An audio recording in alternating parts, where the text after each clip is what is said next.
We're recording. Thank you, Shelby. Um, so we started this series of community conversations in partnership with its community foundation, the United Way, and then PACE at Salisbury University. So together we're hosting this series, and we've decided to kind of pick a topic for each session. And our topic for this session is grant seeking and using Foundation Directory online. So I'm just gonna, I think the impetus behind this was really the demo for Foundation Directory. So I want to make sure to have time, after the grant seeking slide. So I'm just going to kind of go over some high level tips, pointers for grant seeking. And then we're going to get into a demo and then hopefully have some time for discussion. And I know that there are probably some veteran grant seekers on this call too. So feel free to chime in if you have your own tips or experiences that you want to share. So let's jump right in. Did I miss anything in the intro, anybody? Anything you want to add, Pam or Alexa or Shelby? No? Good. All right. Let's jump in.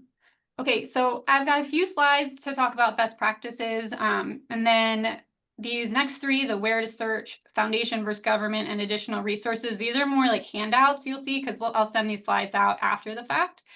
So they're more like handouts. They're very text-heavy slides, but I've included them here so that I can share them out after, and then we'll jump into the demo.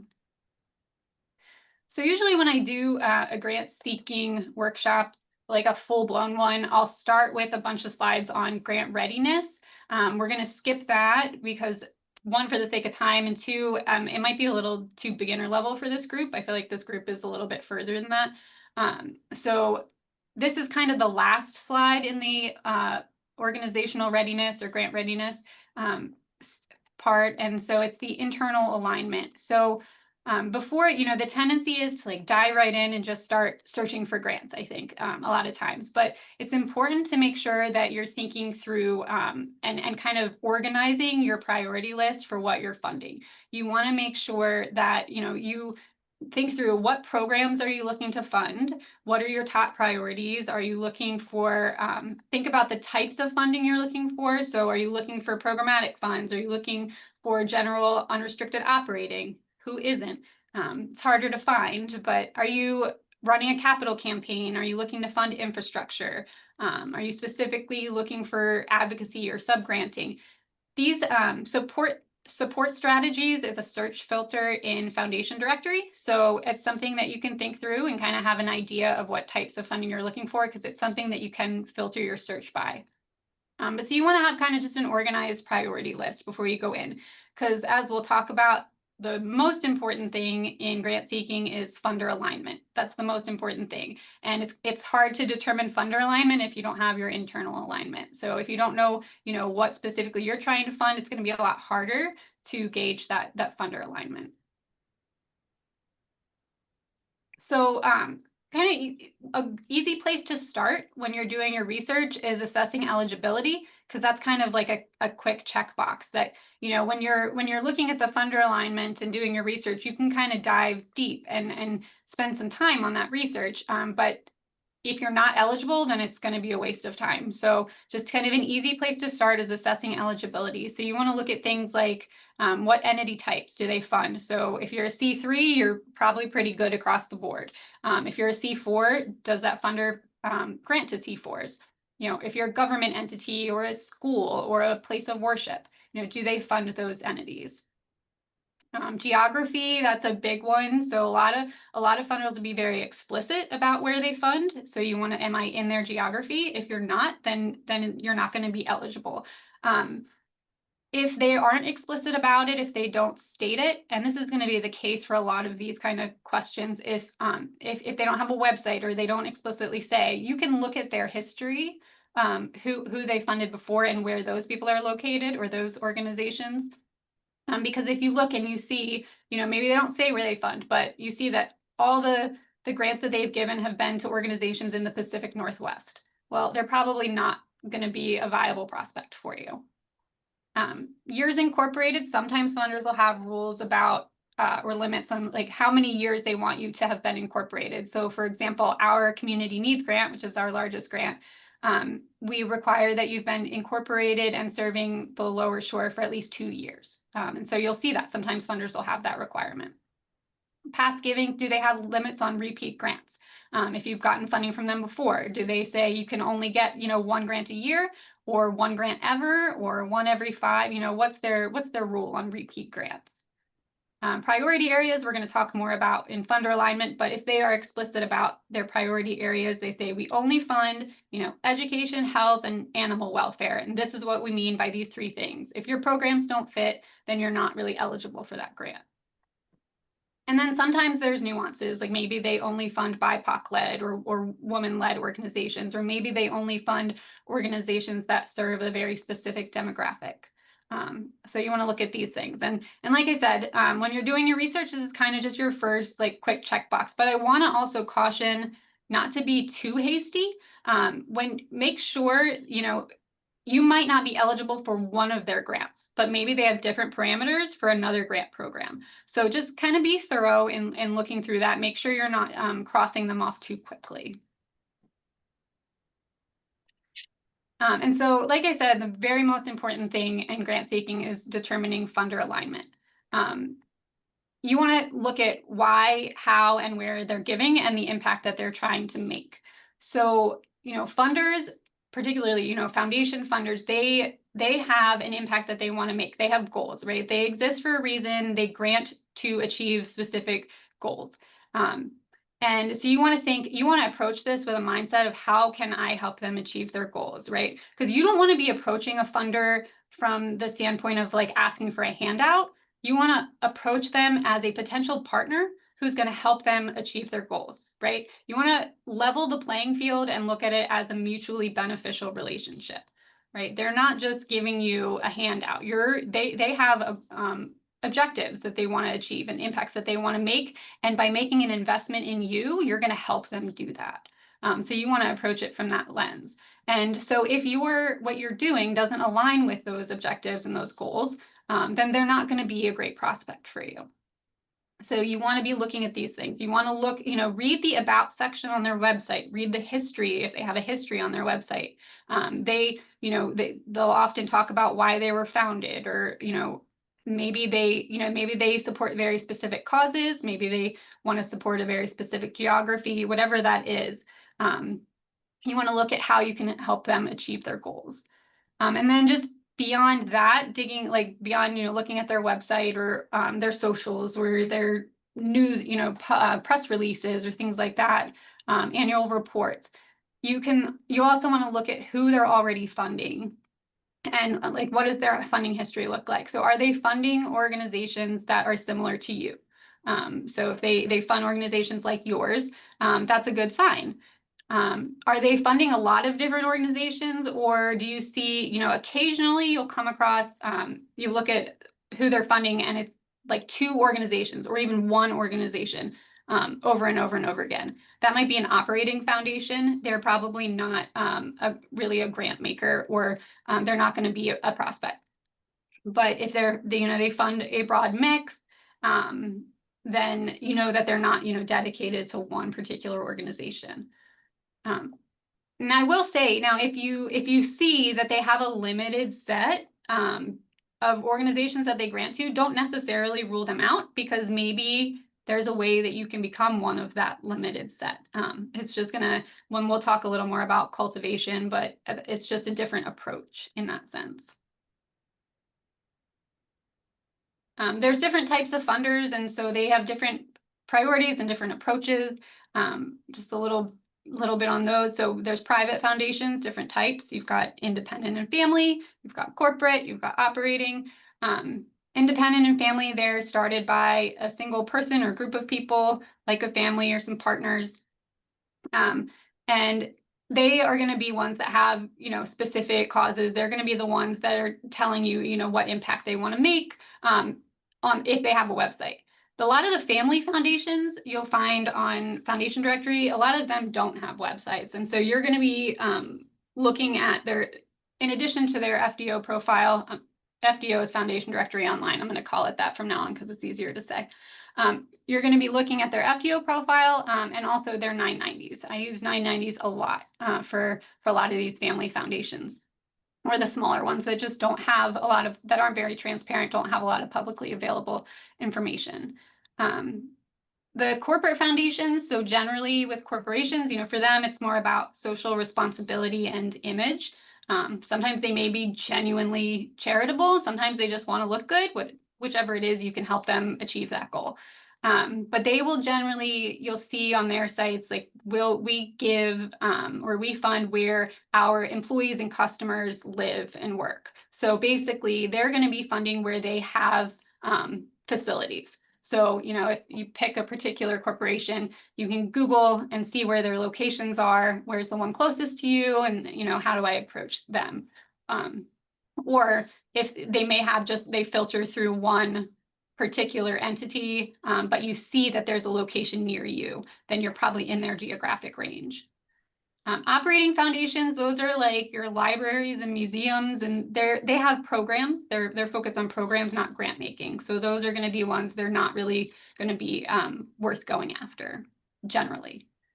And then just a note on the required charitable distribution. So private foundations are required to, and I'm sure a lot of you know this, required to distribute 5% of their assets annually. So that's a nice tip for grant seekers to, at the end of the private foundation's fiscal year, hit them up, see if they've got any money that they're sitting on, because that happens a lot of times. Private foundations get to the end of their fiscal year and they're sitting on a whole bunch of cash that they were supposed to grant out and they haven't, and they're kind of scrambling to look at how they can offload it. It's kind of hard to imagine having that problem. It's a nice problem to have.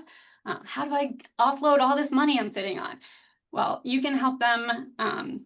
You can help them distribute that sweet, sweet cash. So you can get in there and ask them, if they're, just approach them at the end of their fiscal year with private foundations. That's just a tip. And I know people that have specifically gotten sizable grants by doing that. Then there's public foundations like community foundations. United Way is also a public foundation, and the main difference there is that public foundations meet the IRS's public support test. So that means they're funded by the public, whereas the private ones have that single benefactor, that small group of benefactors. Like community foundations, all of our assets are comprised of component funds that come from the public, hundreds of donors.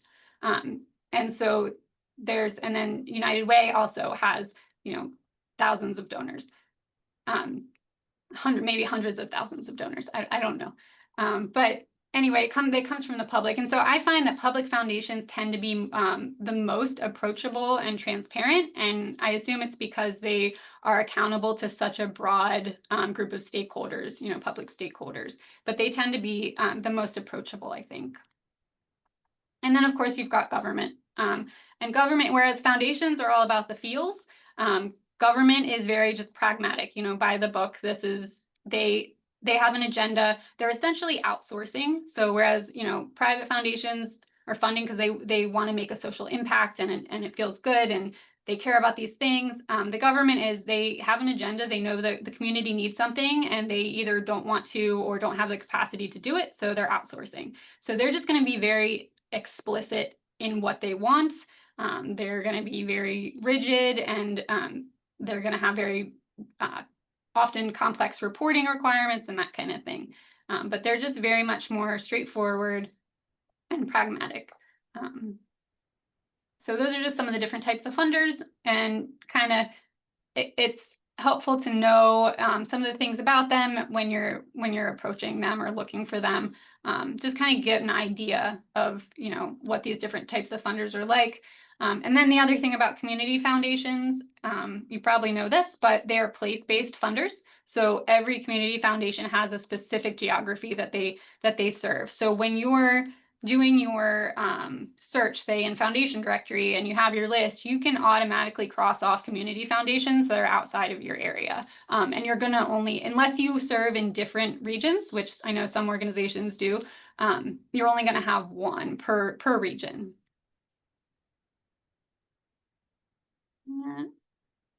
All right, so a little bit on unsolicited no unsolicited applications. So that's something you'll come across, obviously, in your search, is you'll see there are a lot of funders that do not accept unsolicited applications, or sometimes you'll see that as invite only.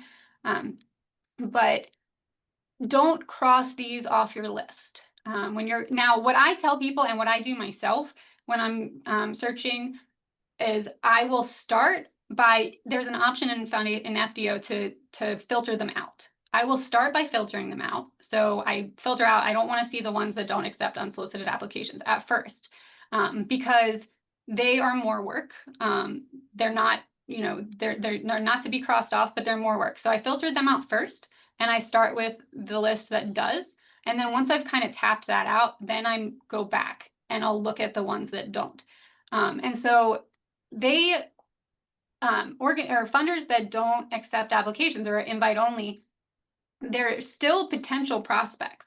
It's just instead of going in the solicitation column where you're asking for funding, they go in the cultivation column, which is we want to try to cultivate a relationship. How do I become one of these organizations that gets an invitation? So some things you can do, you can send a letter of introduction. So note that's different than a letter of inquiry or letter of intent, because those inquiry or intent, those include an ask. A letter of introduction is just you're introducing your organization to this funder. You're kind of getting on their radar.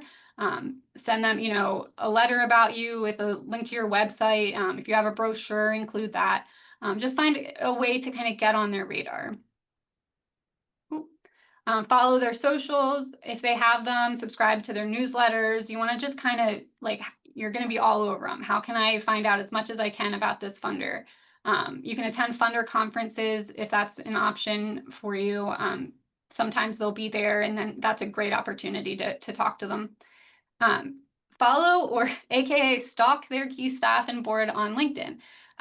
So FDO will list their key staff and board, and if they have LinkedIn profiles, they're usually linked directly in FDO. So you can follow them on LinkedIn. If it feels appropriate, maybe reach out that way. But the other thing you can do on LinkedIn is see who they're connected to, right? So do you have mutual connections? Is there somebody who can introduce you to that funder? And that's what you want to look for.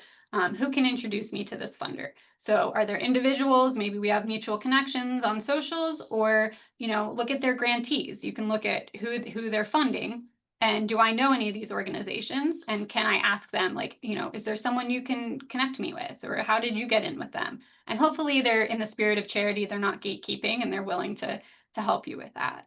So let's see.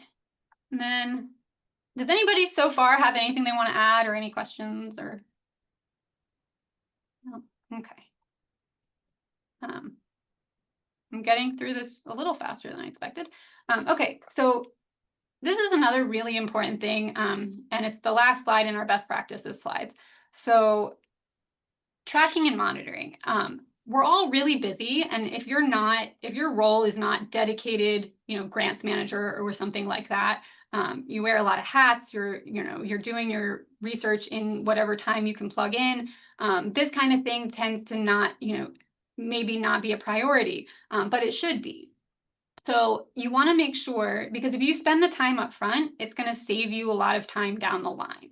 So make sure that you're documenting your research and keeping it organized, keeping it somewhere accessible so that other people in your organization can get to it, and including the information on the funders that are not a fit. So you want to make sure you're keeping that information as well, because a year from now, when you're doing some more research, you don't want to be re-researching those funders that you already looked at because you forgot about them. Or if somebody comes in behind you to do some research and you've got that documented, they know don't look at these funders because they're not a fit. But also make sure that you're keeping notes on why they're not a fit, because maybe if they're not a fit right now, but that's something that could change. So make sure you're keeping these kind of notes. And I want to jump out of here and show you an example of how you can do this, because the idea is you want to create a funder pipeline. And I'm going to just show an example. You can do it however, hang on. You can do it however makes sense to you. You can do it in just spreadsheets. This is a client's board, so I'm not going to show you that one. But you can do it in spreadsheets. You can, if you have a grants management software like Instrumental or something, sometimes it's built into that. If you have project management software, that's what this is. It's a free one. So this is Trello. So this is what I like to use, and this is how I like to set it up. And again, set it up how it makes sense to you, but this is how it makes sense to me. So what we've got here, the first bucket here, instructions and info. This is like the static stuff that you're going to use when you're applying for grants. So things like your ID numbers, your IRS determination letter, mission, vision, values. If you have logins to several different portals, you can keep that information there. But whatever static information, there's so much more you can put in there, but for the sake of time, I'm going to move on. But and then my next column is the priority column. So, and I like to organize them, by high, low, mid, and low priority. So these programs here, now in each of these cards, I'm going to put information about the programs. I'm going to attach a program budget if I have one. I'm going to put some details, whatever, anything helpful for me or for other people who are also using this. And so here's your priority column. And then this is the pipeline here. So it starts with stage 1 identification. Now, when you're doing your research, so say you're in FDO, you're putting in some search parameters, it's going to generate a pretty substantial list, depending on how narrow your search parameters are. Some of them, if you really narrow it down, it'll be a small list, but you will often generate a pretty substantial list. You know that they fit some basic search parameters, but you haven't done the research yet to all the funder alignment and the eligibility and all that. So you're going to make cards for them if you're doing it this way. I'll say I'm going to make cards for them. So I'm going to make a card for each of those funders, and they're going to sit there until I can get to research them. And you can organize this, just for the example, I've got it by funder type, but you could also organize it by what they're going to fund, like funders for program 1, funders for capital, however it makes sense. And so they're sitting there, they're ones that fit some basic search parameters, but you need to research them. Okay, so stage 2 is qualification. That means I've researched them. And then I've got mine organized into good fit with a hard deadline, and then I'll put the date on it. Good fit with a rolling deadline, so they're maybe not as urgent. And then maybe I've discovered they used to fund us, but they don't anymore, so they're a past funder, or they're not a fit at all. And the idea is you move these cards along as you move to each stage. So say I've researched the community foundation, they're a good fit, their grant has a hard deadline, they go there.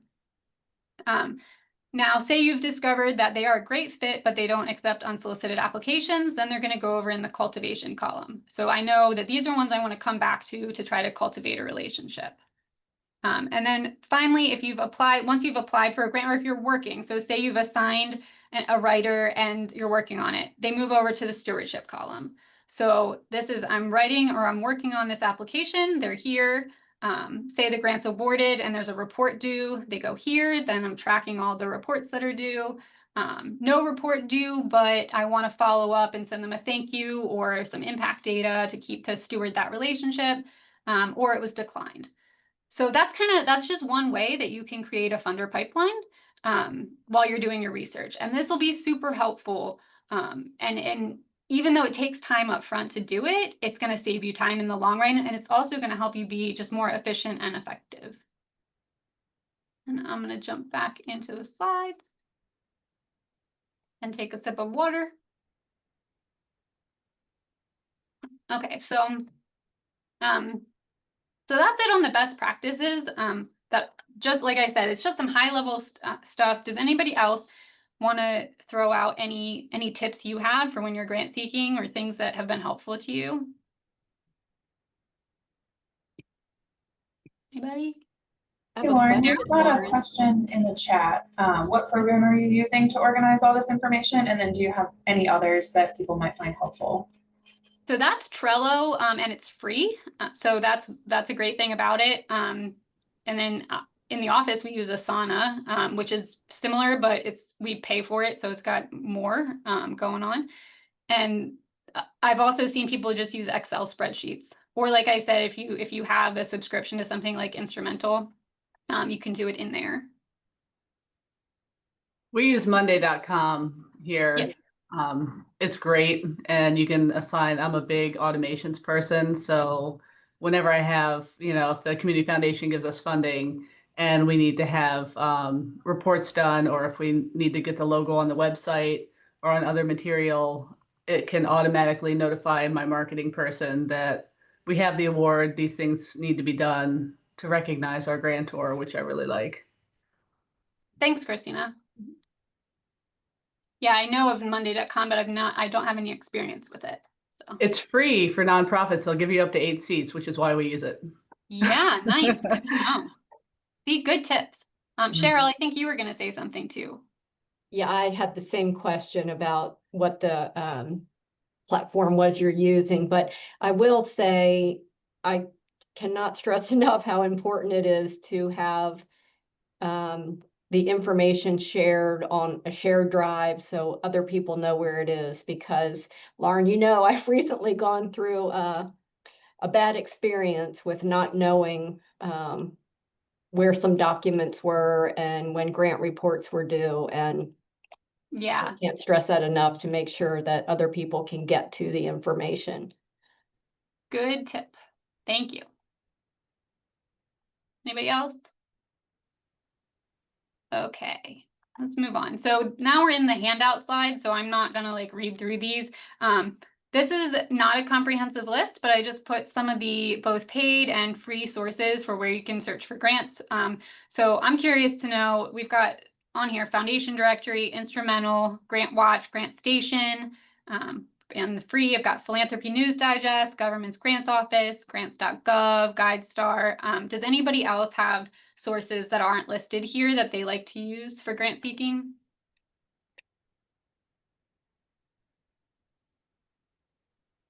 Don't tell me I got them all. Okay, well, if you think of one, feel free to drop it in the chat, because we can save the chat too. So, but these, like I said, I'll send these slides out. And so these are just for you to refer back to. This was just kind of a little summary that this is kind of beginner level. So it may or may not interest you, but just comparing some of the differences in foundation and government grants. And then some additional resources that you can use. Candid Learning is a free resource. They've got lots of stuff. I like them. And then just a few other things here. And so now I want to get into the Foundation Directory walkthrough. How many people on the call have used Foundation Directory? You can use your, like, raise your hand thing, or I see a hand, couple hands. Okay. Well, I'm gonna do my walkthrough. So we have this available in our resource room. And you just have to be on our Wi-Fi to use it. So you actually just have to be on the premises, but we have a computer and a desk in the resource room that you can come and use, or you can just bring your own device. It's whenever we're open. In the summer, that's Monday through Thursday, 8 to 4. And then in the rest of the year, it's Monday through Friday, 8 to 4. You don't have to like reserve it. You can if you want to call and reserve it. But I do, if you want to use our computer and the resource room here, I recommend just calling ahead to make sure someone else isn't using it. And then if you want, basically what I'm going to do is something that people can schedule with me to do, what I'm going to do right now. So you really won't need to unless you want a refresher by the time you come to use it. But you can schedule with me to just kind of do a little walkthrough, just to kind of show some of the features and things. So if you're not familiar with it, Foundation Directory is a super robust database, funder database. And so you can just go ahead and type right in here what you're looking for. I like to use the search filters. So first thing I always do is just open these up and show people what's available. So there's, you can keep expanding. So there's all these different search features here. The ones that I use the most are subject area and geographic focus. I tend to really only use those two. Sometimes if I'm specifically looking for like capital, I'll use the support strategy because that's in there. All of these fields are pre-populated, but you can start by typing something in and it'll come up for you. But if you want, you can just click into, some of them will load. Yeah, sorry, it's freezing. Yeah, and you can just kind of scroll through them as well. They're very long. I actually have lists of everything that's in some of these things, and I tend to print them out. Like if we do an in-person walkthrough, I'll print them out for you. But subject area and geographic focus, I use the most. One thing I like to point out, you've got geographic focus and location here. Do not use location. Location is where the funder is located, and that doesn't really matter. What you care is where they're funding. So geographic focus, and they've got this help text in here. So it's where the funding will be used. So don't use location. That really doesn't matter.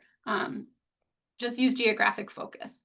They've also got like population served. So if say you're specifically serving veterans, that's a population, or individuals with disabilities, you can search by that as well. Down here at the slider, say you really need large grants, and so you're not interested in funders that are giving like $2,000 grants. You can say, like, you can put a limit, like I'm looking for most common grant amount 50,000. I don't tend to use that, but I could certainly see how it would be useful. If you want to rule out like older results, you can. I don't recommend that, because if they haven't been active for a long time, they're just not going to be on here anymore. And you're going to get all their historical data regardless. So I don't really ever use that. So let's look at, I'm going to pick one because it's right here, social sciences. Geographic focus, you can put in state, you can go by county. I'm actually just going to do state so I can get a nice long list. And you hit search. Now the first thing you'll see is like these kind of summary categories. There's 4 of them. You've got grant makers, grants, recipients, and 990s. You don't need to use the 990 category down here, because the 990s are linked in all their profiles anyway. So you can ignore that and ignore the grant section, because that is just grants that they've given to specific organizations, and those are all available in the funder profile anyway. So your focus is going to be grant makers and sometimes recipients. This is really useful. So what I've just looked up is social sciences in Maryland. So the recipients list are organizations that are getting funding for the social sciences in Maryland. And I can then click on, say, Johns Hopkins University, and I can see everyone who's funding them. So I don't think we have anybody who's a peer of Johns Hopkins University, but so say it's another arts organization or something similar to what you do, you know, a human services organization. You look at who's funding them, that if they're a similar organization to you, that's a viable prospect for you. So you know that their funders are potential prospects for you. So it's nice to be able to look at that. Let me see if I can get back to where I was. Yeah. But for the most part, you're going to be in grant makers. So we're going to do view all. And then you can sort by any of these columns. Best practice, and what I like to do, is sort by amount funded. Now, it has this help text here, but these two are a little confusing. So amount funded is the amount that they've given to your specific search parameters ever. So say I looked up arts, it's the amount that this funder has given to the arts in their entire history of giving. Whereas total giving is just the amount that they gave to anything in the past year. So total giving is last year's grant making in general, and amount funded is how much they've funded for what I searched for. So the amount funded column is what I like to sort by, because that, you know, they say, you know, past giving is the best indication of future giving. I don't know that's always true, because funders sometimes change their priorities, but you know that they've given a lot to this particular thing you're looking for. So I search by that. And then, so every funder has a profile, and every profile is set up exactly the same, but some will have more information than others, just depending on what's available. So they all start off, if they've got a website, it'll be at the top. They all start off with this at a glance. So it's the most recent 5 years, what's been funded, where, and how, and the size of the grants. And then each one of these you can drill down super far into. So let's look at geography. I can look at, okay, I specifically am interested in who they're funding or where they're funding in Maryland. I see they're not funding our counties. Now, like I said, this is last 5 years, but you can take this and open it up if you want to see ever. Okay, so they've never funded in our county, so they're probably not great to go after. But you can keep drilling down. So I drilled into the county and I can see who they're funding in that county. And similarly with the other categories, you can drill down further and see more detail. The next section is the grants they've given. So this is where you see their history of grant making. This one, this is not a great example. Let me see if I can get a better one. Hang on.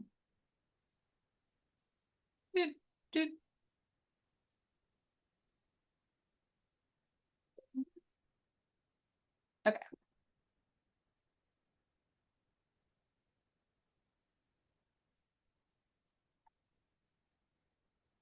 Okay, so let's look at Amazon Smile Foundation. Sorry, my internet is being slow right now. Okay, so I can look at their history. Yep, that's better. You can sort it by most recent. And you can export this information, and you can also export your search, your grant maker search results. So these tools are available on any of these screens that have lists like this. They're also available. Can I get back? This is one complaint I have, the back feature and the breadcrumbs feature on here. Okay. Then back to their profile. So you can also export the profile, you can export the lists. There's different options for how to do that. You can PDF it, you can email it, you can do a spreadsheet. For the list, the spreadsheet is going to be the most useful. But anyway, so this is how you see their history.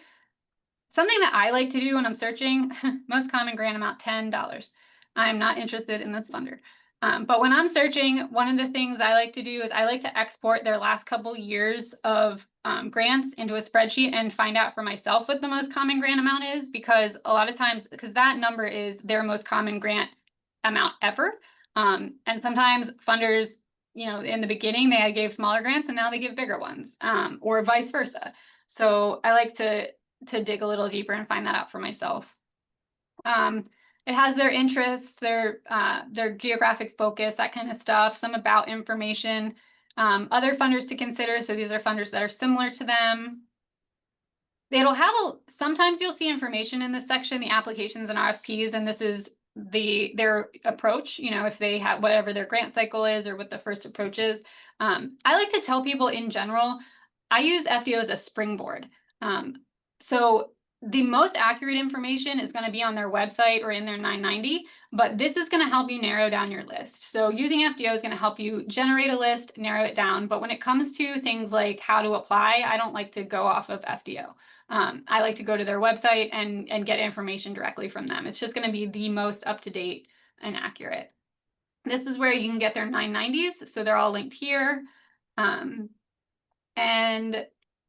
here's where the who's who. So I mentioned that they'll list their staff. None of these seem to have LinkedIn profiles, but if they do, it'll have an icon and you can link directly to their LinkedIn profile from here.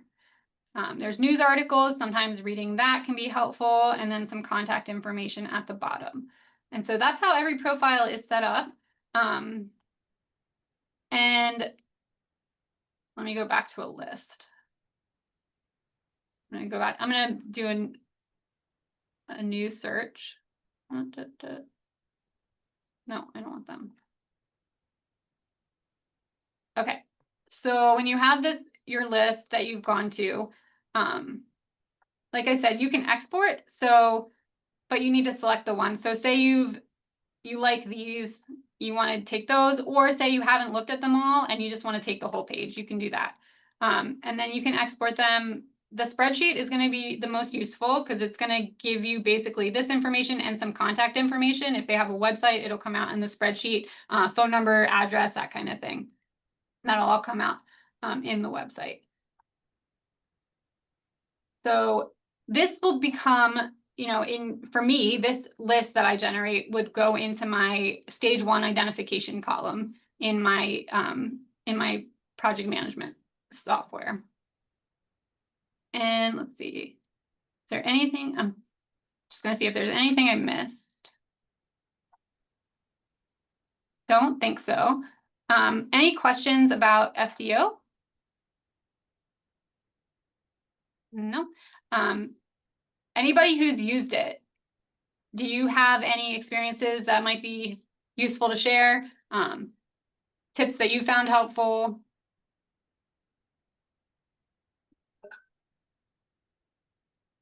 Everyone's so quiet. So who said, Marshall, you said you used it. I'm gonna put you on the spot. Oh boy, I mean, I mean, what you were saying is pretty much what I, use it as a springboard, and I prefer to just go straight to the websites as soon as possible. And then, yeah, just the stressing, like the deep diving into 990s is a really, really great way to figure out the context in which the funder is giving. I can just say maybe one of the things that I'm interested in from this conversation, and it might also just be the niche we're in as the organization that I work for, is doing something really specific. But we find with funders, there's a real like Baltimore, DC bias baked into funding in Maryland that we struggle to kind of get over. I've sent countless emails and tried to set up meetings to be like, we're in Maryland too, to really no avail, to different types of funders of different sizes and different foundations. And I know this is a little outside the bounds of where you're at, but that's been on my mind. If there's that barrier is really frustrating to me personally. I just thought I'd raise that. That's very true.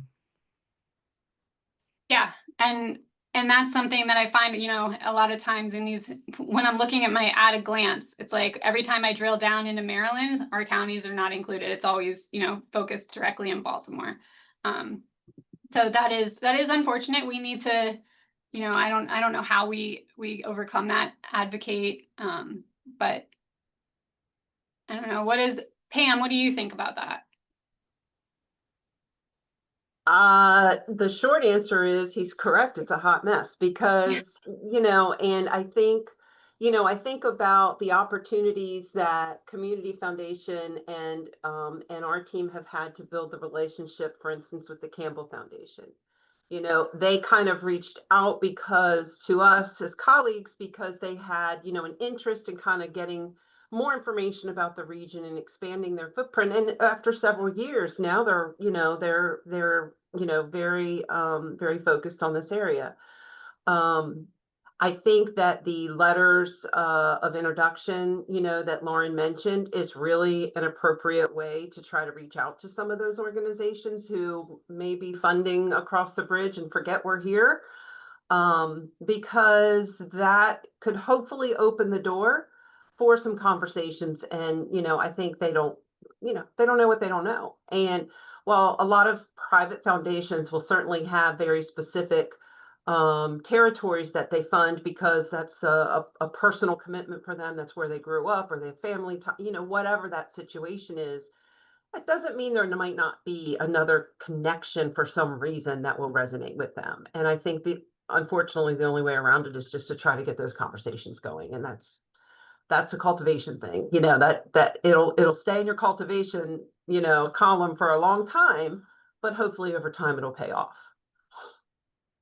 Yeah, thanks for that. And I think that's, I think when we talk about how important collaboration is, and I think that's one area where it can really come into play, because I think sometimes the out of our area funders, they look at us as like the little guys. And if we have people or groups collaborating and working in a larger area and kind of making a bigger splash, they have a louder voice and draw more attention.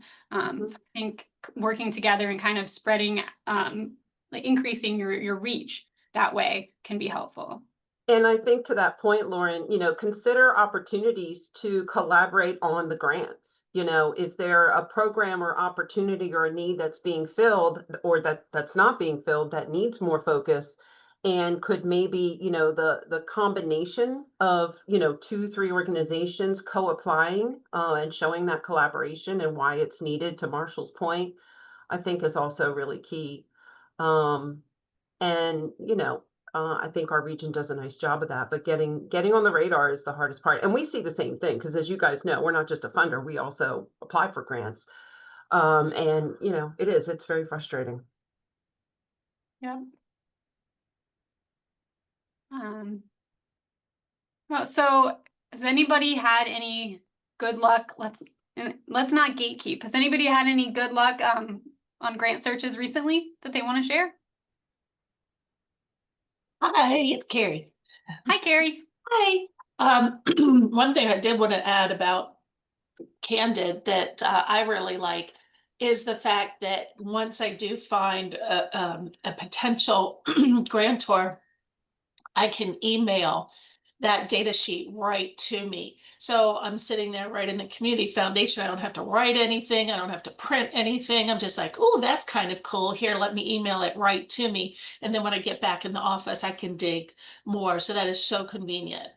Yeah. Carrie, weren't you one that not too long ago got a grant from a funder you found on? You I've want to gotten a share? couple.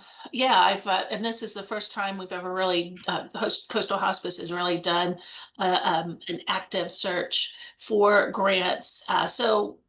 Which is good because potential grantors are like, oh, we've never seen an application from hospice before, which, can be great for the first year. And then you're just old hat like everybody else. But I found it was a small family foundation in St. Michael's, and they gave us $10,000 unrestricted. Just all I did, it did send it's words. I'm sorry. It's just send us a letter of intent. So I did that, and I expected more follow up, and they just sent me a $10,000 check. Okay. Nice. Do you remember the name? Schulman, SHULMAN. Look, talking grants, I've been trying to look for my grant stuff while I'm listening as well, but it was Schulman Family Foundation in St. Michael's. I'd never heard of them. We didn't have any connection with them. It was out of the blue, and so you never know. Awesome. Thanks for sharing that. Yeah. Pam? Lauren? Yeah. Oh, is that Deborah? Yes, just wanted to share, in addition to what's been said about maybe lack of knowledge, but in addition to what's been shared, the onus also falls upon nonprofits in the lower shore counties to reach further than they have in the past, looking for funds. I experienced a situation a year ago applying for funds from a funder based in Maryland on the Western Shore. And the person was so excited that an organization based in Wicomico County was considering applying because they stated, oh, we've never received an application from the lower shore. So, I think some of the directors, presidents, or whatever of the nonprofits on the lower shore need to also extend their reach and not just wait for funders on the Western Shore to find them. Good advice. Yeah. So we need to broaden our reach and look further.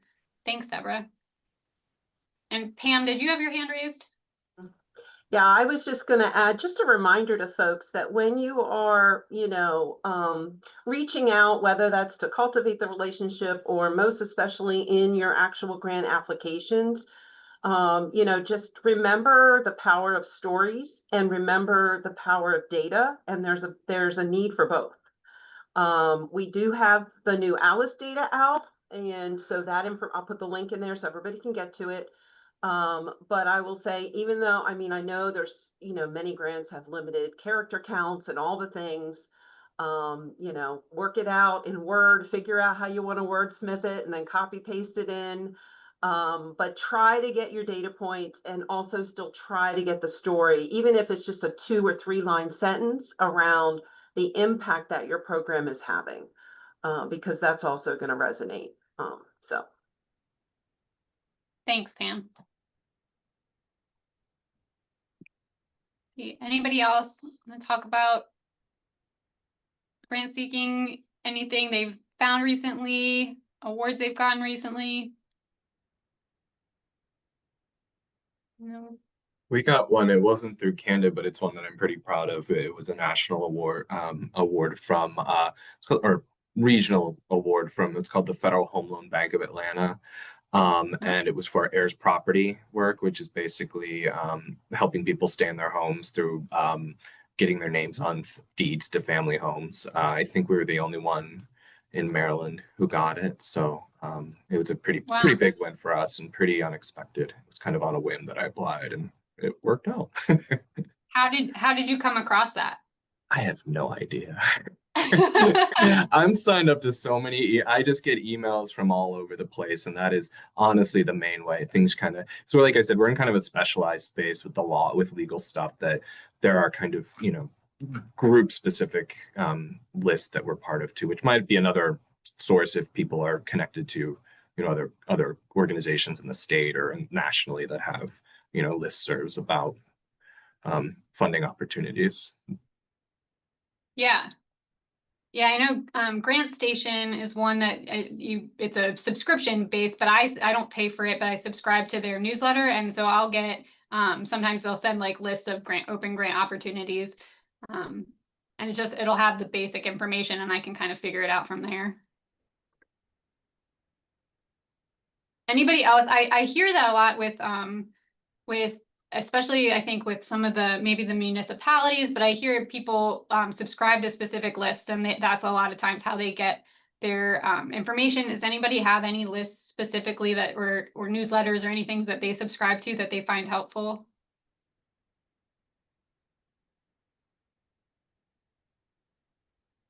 No. And Pam just put in the, thanks Pam, put in the chat the most recent Alice report. And I'm reading. So check that out. Yeah, because Pam was talking about, including data with your storytelling, and the Alice report is a great source of local data. So she linked those in there. If you're interested, check those out.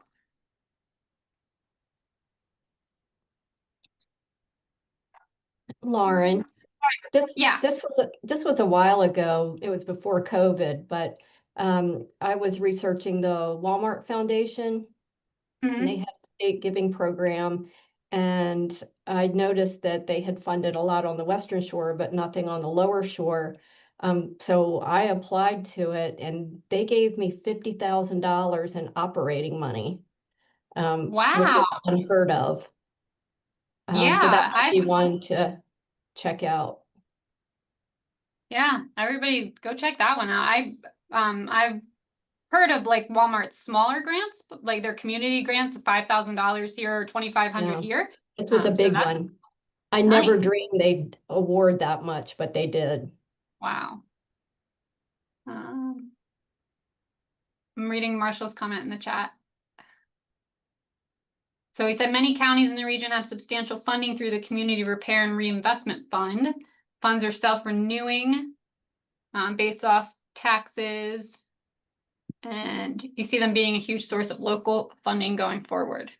Yeah, so there's yeah. Like Comico has it, which we've had it for a year and a half now. Worcester just announced that they have over $1 million, and then Dorchester as well that I've seen. I think Talbot too, but I haven't paid as much attention to that. I know we're mostly Lower Shore focused here, but just worth keeping an eye on. Yeah. Thank you for sharing that.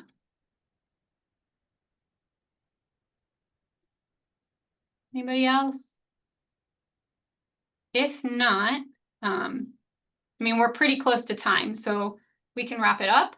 Thanks everybody for joining. And I believe the next I don't think we've solidified it, but I think the next topic is going to be on volunteerism and get connected. We'll send out additional information once we finish kind of solidifying that plan. And I think it may be an in-person one. So that's a possibility. We will give you the details. But we'll be in touch. So everyone have a great rest of your week. It's almost the weekend. So welcome. Bye. Thank you. Thank you. Thanks. Bye. Bye. Thank you.